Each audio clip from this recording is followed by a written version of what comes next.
కేవలం 7,999K up to 10 kgs వరకు బరువు తగ్గి అధిక బరువు నుంచి వచ్చే ప్రధాన సమస్యలను దూరం చేసుకోండి. హాయ్ హలో నమస్తే and welcome to movie mixture. Cinema release కాకముందే 1000 కోట్ల కలలు, pre release OTT digital rights తోనే బడ్జెట్ రికవరీ అవుతుందనే లెక్కలు. కానీ ఇప్పుడు అదే ఫార్ములాకు మార్కెట్ బ్రేక్ వేస్తోందా?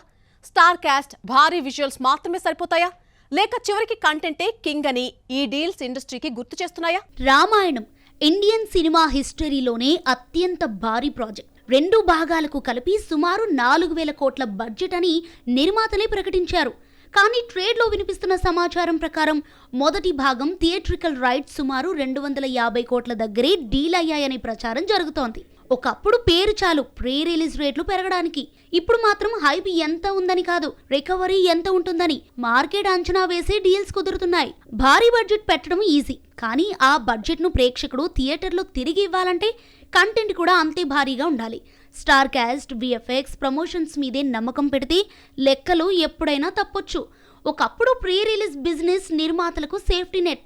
ఇప్పుడు మాత్రం డిస్ట్రిబ్యూటర్లు, కార్పొరేట్ కంపెనీలు కూడా ముందు సినిమా చూపించండి, తర్వాత రేట్ చెబుదాం అనే దశకు వచ్చేశాయి.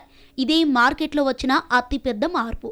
రాజమౌళి పేరు, మహేష్ బాబు, ప్రియాంక చోప్రా, పృథ్వీరాజ్ సుకుమారన్ స్టార్డమ్, ఈ క్రేజీ కాంబో మీద ఒకప్పుడు 500 కోట్ల డిజిటల్ రైట్స్ ఆశించారు. కానీ వారణాసి ఓటీటీ డీల్పై కూడా భారీ బేరసారాలు జరుగుతున్నాయనే ప్రచారం ట్రేడ్లో వినిపిస్తోంది. 250 కోట్ల వరకే ఈ రైట్స్ ఉండొచ్చని సమాచారం. ఒకప్పుడు బాహుబలి, RRR తర్వాత రాజమౌళి సినిమా అంటే రికార్డు డీల్ ఖాయమనే భావన ఉండేది. కానీ ఇప్పుడు ఓటీటీ సంస్థలు స్టార్ పవర్ను కాదు, ఫ్యూచర్ వ్యూయర్షిప్, రిటర్న్ అండ్ ఇన్వెస్ట్మెంట్ను లెక్కేస్తున్నాయి. అంటే మార్కెట్ కూడా ఇప్పుడు భావోద్వేగాలతో కాదు, డేటాతో నడుస్తోంది. అల్లు అర్జున్, అట్లీ కాంబినేషన్లో వస్తున్న రాకాకు ఇదే పరిస్థితి. పుష్ప 2 రికార్డులను చూసి భారీ డిజిటల్ డీల్ వస్తుందని భావించి భారీ బడ్జెట్తో సినిమా రూపొందించినా ప్రస్తుతం వినిపిస్తున్న ఆఫర్లు మాత్రం అంచనాలకు చాలా తక్కువని ట్రేడ్ టాక్. ఇది ఒక్క సినిమా కథ కాదు, మొత్తం ఇండస్ట్రీకి వార్నింగ్. బడ్జెట్ పెంచితే మార్కెట్ పెరగదు, కంటెంట్ పెరిగితేనే మార్కెట్ పెరుగుతుంది. విజువల్స్తో ప్రేక్షకుడిని థియేటర్కి తీసుకురావచ్చు, కానీ కథతోని అతన్ని కుర్చీలో కూర్చోబెట్టగలం. ఇప్పుడు ఇండస్ట్రీ ముందున్న అసలు ప్రశ్న ఇదే: హైప్ మీద సినిమాలు తీస్తారా, లేక కంటెంట్ మీద సామ్రాజ్యాలు నిర్మిస్తారా అని.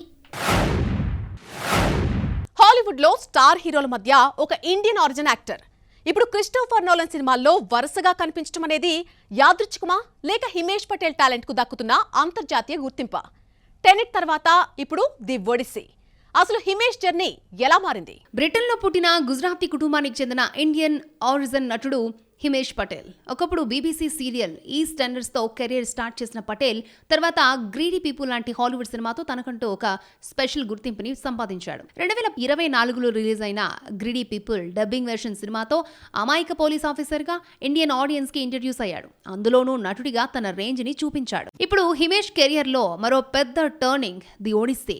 క్రిస్టోఫర్ నోలన్ తెరకెక్కిస్తున్న ఈ భారీ మైథలాజికల్ యాక్షన్ డ్రామాలో యూరిలోకస్ అనే కీలక పాత్రలో నటిస్తున్నాడు. ఇది నోలన్తో ఆయన చేస్తున్న 2వ సినిమా. టెనెట్లో వచ్చిన అవకాశాన్ని ఇప్పుడు మరింత పెద్ద పాత్రగా మార్చుకోవడం చూస్తుంటే హిమేష్ పై నోలన్ నమ్మకం ఏ స్థాయిలో ఉందో అర్థమవుతోంది. Matt Damon, Anne Hathaway, Tom Holland, Robert Pattinson, Zendaya లాంటి స్టార్ కాస్ట్ మధ్య హిమేష్ పటేల్ కు కీలక పాత్ర దక్కడం చిన్న విషయం కాదు.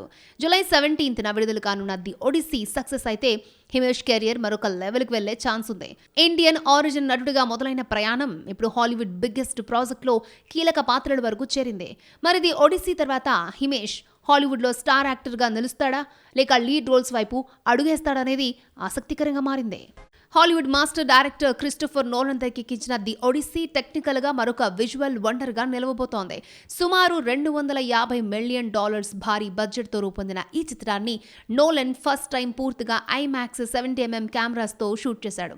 అత్యాధునిక technology, practical effects, high and CGI కలయికతో రూపొందిన ఈ ఎపిక్ అడ్వెంచర్ హాలీవుడ్ లో మరొక $1 బిలియన్ బ్లాక్ బస్టర్ గా నిలుస్తుంది అనే అంచనాలున్నాయి. కోర్ట్రూమ్ డ్రామాలు, రియలిస్టిక్ క్యారెక్టర్స్ తో గుర్తింపు తెచ్చుకున్న తాప్సీ పన్ను ఇప్పుడు ఒక్కసారిగా సూపర్ హీరో డ్రీమ్ గురించి మాట్లాడడం ఎందుకు? కంటెంట్ సినిమాలతో వచ్చిన ఇమేజ్ ను కమర్షియల్ లెవెల్ కు తీసుకెళ్లాలని అనుకుంటోందా, లేక ఇండియాకు తొలి మహిళా సూపర్ హీరో ఫ్రాంచైజీలో తన పేరే ఉండాలని టార్గెట్ పెట్టుకుందా? తాజాగా విడుదలైన అస్సిలో లైంగిక హింస బాధితుల కోసం పోరాడే లాయర్ పాత్రలో నటించిన తాప్సీ మరోసారి సీరియస్ పర్ఫార్మెన్స్ తో ప్రశంసలు అందుకుంది. పింక్ లో మేనల అరోరా అనే ధైర్యవంతురాలైన వర్కింగ్ ఉమెన్ గా నటించింది. బద్లా నైనా సేథి అనే విజయవంతమైన పవర్ఫుల్ వ్యాపారవేత్త పాత్రను పోషించింది. ఇప్పుడు అస్సీ లాంటి కంటెంట్ ఓరియంటెడ్ సినిమాలతో తనకంటూ ప్రత్యేక గుర్తింపు తెచ్చుకున్న తాప్సీ ఇప్పుడు మాత్రం పూర్తిగా కమర్షియల్ జోన్లోకి వెళ్లే సంకేతాలిస్తోంది. హాలీవుడ్ స్థాయి ఇండియన్ మహిళా సూపర్ హీరో పాత్ర చేయాలనేది తన డ్రీమ్ అని ప్రకటించింది. ఇప్పటికే పింక్, బద్లా, రష్మి రాకెట్, హాసీన్ దిల్రుబా లాంటి సినిమాల్లో స్ట్రాంగ్ ఉమెన్ రోల్స్ పోషించిన తాప్సీ ఇప్పుడు మరింత ఇమేజ్ పెంచుకోవాలని కలలు కంటోంది. కానీ సౌత్ లో వచ్చిన లోకా చాప్టర్ 1 మినహాయించి భారతీయ సినిమాల్లో మహిళా సూపర్ హీరో ఫ్రాంచైజీ ఇప్పటికీ రాలేదు.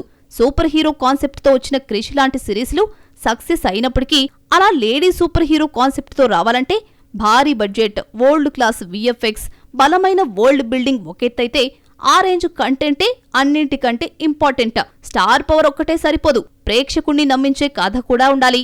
అందుకే తాప్సీ డ్రీమ్ నిజం కావాలంటే ఇండస్ట్రీ కూడా అంతే పెద్ద రిస్క్ తీసుకోవాలి. ఇప్పటికే రిలీజ్ అయిన అస్సీ విమర్శకుల ప్రశంసలు అందుకున్నప్పటికీ బాక్సాఫీస్ దగ్గర బ్రేక్ ఈవెన్ కూడా సాధించలేకపోయింది. అయినా తాప్సీ చేతిలో నెట్ఫ్లిక్స్ యాక్షన్ థ్రిల్లర్ గాంధారి ఉంది. ఈ సినిమాలో రా యాక్షన్ అవతార్లో కనిపించనున్న ఆమె ఇప్పుడు మహిళా సూపర్ హీరో పాత్రపై కూడా ఫోకస్ పెడుతున్నట్లు తెలుస్తుంది. అయితే ఇండస్ట్రీలో ఇప్పుడున్న పరిస్థితుల్లో నిర్మాతలు కొత్త సూపర్ హీరో యూనివర్స్ పై పెట్టుబడి పెడతారా, లేక తాప్సీ మరోసారి కంటెంట్ సినిమాలకే పరిమితమవుతుందా అన్నది ఆసక్తికరంగా మారింది. దిల్జీత్ దోసాంజ్ కు పీరియాడిక్ రియల్ లైఫ్ స్టోరీలు కొత్త కాదు. కానీ ఈసారి సినిమా రిలీజ్ అయిన 48 గంటల్లోనే ఓటీటీ నుంచి మాయమైపోయింది. అసలు సమస్య దిల్జీత్లోనా, లేక ఆయన ఎంచుకుంటున్న సబ్జెక్ట్లోనా? ఒక నటుడు చరిత్రను చెబితే అది సినిమా అయిపోతుందా, లేక వివాదమవుతుందా? దిల్జీత్ గతంలో అమర్ సింగ్ చమ్కిలాలో కూడా నిజ జీవిత వ్యక్తి కథనే ఎంచుకున్నాడు. ఆ సినిమా కూడా ఒక వివాదాస్పద గాయకుడి జీవితమే అయినా నెట్ఫ్లిక్స్లో విడుదలై ప్రపంచవ్యాప్తంగా ప్రశంసలు అందుకుంది. కానీ ఇప్పుడు సత్లజ్ మాత్రం విడుదలైన 48 గంటల్లోనే ఓటీటీ నుంచి తొలగించాల్సిన పరిస్థితి వచ్చింది. అంటే ఇక్కడ సమస్య బయోపిక్ కావడం కాదు, సినిమాలో చూపించిన చారిత్రక, రాజకీయ అంశాల సెన్సిటివ్ మ్యాటర్ అనే కామెంట్స్ వినిపిస్తున్నాయి. మరోవైపు మై వాపస్ ఆవుంగాలో కూడా 1947 భారత విభజన నేపథ్యాన్ని దిల్జీత్ ఎంచుకున్నాడు. బార్డర్ 2లో 1971 ఇండోపాక్ యుద్ధంలో వీర సైనికుడి పాత్రలో పోషించాడు. అంటే చరిత్ర, దేశభక్తి, ఎమోషనల్ పీరియడ్ డ్రామాలే ఆయనకు గుర్తింపునిచ్చాయి. కానీ సత్లజ్ మాత్రం నిజ జీవిత మానవ హక్కుల ఉద్యమం, సెన్సిటివ్ రాజకీయ చరిత్రను టచ్ చేయడంతో సినిమా కంటే వివాదాలే ఎక్కువగా హైలైట్ అయ్యాయి. ట్రేడ్ వర్గాల్లో ఇప్పుడు వినిపిస్తున్న ప్రశ్న ఒక్కటే: దిల్జీత్ రిస్కీ సబ్జెక్ట్స్ ఎంచుకోవటం ఆయన బ్రాండ్గా మారిందా, లేక అదే ఇప్పుడు సమస్యగా మారుతోందా? ఒకవైపు సెన్సార్లో 127 కట్స్, మరోవైపు ఓటీటీ నుంచి 48 గంటల్లో తొలగింపు. కంటెంట్ బలంగా ఉంటే ప్రశంసలు వస్తాయి, కానీ చరిత్ర, రాజకీయాలు, మానవ హక్కుల అంశాలు కలిసొస్తే వివాదాలు కూడా వెంట వస్తాయని సత్లజ్ వివాదం గుర్తు చేసింది.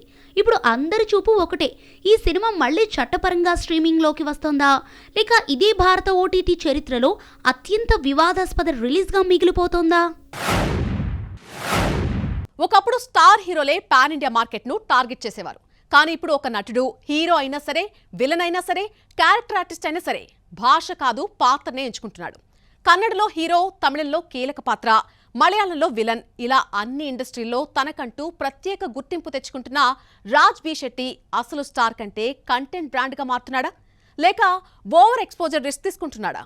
గరుడ గమన వృషభ వాహనతో నటుడిగానే కాదు, రైటర్, డైరెక్టర్గా కూడా తన టాలెంట్ను ప్రూవ్ చేసుకున్న రాజ్ బి శెట్టి ఇప్పుడు కరవళిలో మావీర పాత్రతో మరోసారి పూర్తి స్థాయి హీరోగా వస్తున్నాడు. యాక్షన్, ఫోక్, మైథాలజీ బ్యాక్డ్రాప్లో తెరకెక్కుతున్న ఈ సినిమా జూలై 24న విడుదల కానుంది. కమర్షియల్ ఫార్ములా కంటే కొత్త కథలను ఎంచుకోవటమే రాజ్ బి శెట్టి స్పెషాలిటీగా మారింది. కన్నడకి పరిమితం కాకుండా ఇప్పుడు తమిళంలో శివకార్తికేయన్ హీరోగా, కమల్ హాసన్ నిర్మిస్తున్న సేయన్లో కూడా కీలక పాత్ర దక్కించుకున్నాడు రాజ్ బి శెట్టి. స్టార్ హీరోల సినిమాల్లో స్క్రీన్ స్పేస్ చిన్నదైనా బలమైన క్యారెక్టర్ ఉంటే చాలని చేస్తున్నాడు. ఇదే స్ట్రాటజీ అతన్ని ఒక్కో ఇండస్ట్రీకి దగ్గర చేస్తోంది. హీరో ఇమేజ్ కంటే నటుడి ఇమేజ్ను బిల్డ్ చేసుకోవటం అతని ప్లస్ పాయింట్. బాబీ డియోల్ బందర్ సినిమాతో ఓ ఇంపార్టెంట్ రోల్లో బాలీవుడ్లోనూ అడుగుపెట్టిన రాజ్ బి శెట్టి రక్కసపుర ధోళ్లో police officer, Rudhiram survival thriller, 45లో మల్టీస్టారర్, ఇలా ప్రతి సినిమాలో కొత్త జానర్, కొత్త పాత్రతో ఎక్స్పెరిమెంట్ చేస్తున్నాడు రాజ్బీ శెట్టి. అయితే ఇక్కడే ఒక ప్రశ్న కూడా వినిపిస్తోంది. వరుసగా అన్ని భాషల్లో కనిపించడం వల్ల ప్రత్యేకత తగ్గిపోతుందా, లేక కంటెంట్ సెలెక్షన్స్తోనే లాంగ్ రేస్ ఆర్టిస్ట్గా నిలుస్తాడా అని ప్రశ్నకు సమాధానంగా ప్రస్తుతం సౌత్ ఇండస్ట్రీలో స్టార్ కంటే పర్ఫార్మర్కి విలువ పెరుగుతోందనే దానికి రాజ్బీ శెట్టి కూడా ఒక ఉదాహరణగా కనిపిస్తున్నాడు. మూవీ మిక్చర్లో మరిన్ని ఫిల్మీ అప్డేట్స్ ఇప్పుడు చూద్దాం. అక్కినేని అఖిల్, భాగ్యశ్రీ బోర్సే జంటగా నటించిన లెనిన్ జూలై 10న విడుదల కానుంది. రాయలసీమ బ్యాక్డ్రాప్లో మురళీ కిషోర్, అబ్బూరు తెరకెక్కించిన ఈ చిత్రానికి తమన్ సంగీతం అందించగా నాగార్జున వాయిస్ ఓవర్తో వచ్చిన ట్రైలర్ మంచి బజ్ క్రియేట్ చేసింది. థియేట్రికల్ రిలీజ్ తర్వాత ఈ సినిమా డిజిటల్, శాటిలైట్ హక్కులను జీ నెట్వర్క్ దక్కించుకుంది. Bollywood super hit comedy franchise Dhamaal 4 July 10న విడుదల కానుంది. అజయ్ దేవగన్, హర్షద్ వార్సీ, రితేష్ దేశ్ముఖ్, జావేద్ జాఫేరీ ప్రధాన పాత్రలో నటించిన ఈ సినిమాని ఇంద్రకుమార్ తెరకెక్కించాడు. ట్రెజర్ హంట్ బ్యాక్ డ్రాప్ లో నాన్ స్టాప్ కామెడీతో తెరకెక్కిన ఈ సినిమాకు సెన్సార్ బోర్డు U/A 13+ సర్టిఫికేట్ ఇచ్చింది. మలయాళ స్టార్ పృథ్వీరాజ్ సుకుమారన్ నటించిన action thriller I nobody July 9న మలయాళంలో, జూలై 10న తెలుగులో గ్రాండ్ గా విడుదల కానుంది. నిస్సాం బషీర్ దర్శకత్వంలో తెరకెక్కిన ఈ చిత్రంలో పార్వతీ తిరువొత్తు హీరోయిన్ గా నటించగా జేక్స్ బీజోయ్ సంగీతం అందించాడు.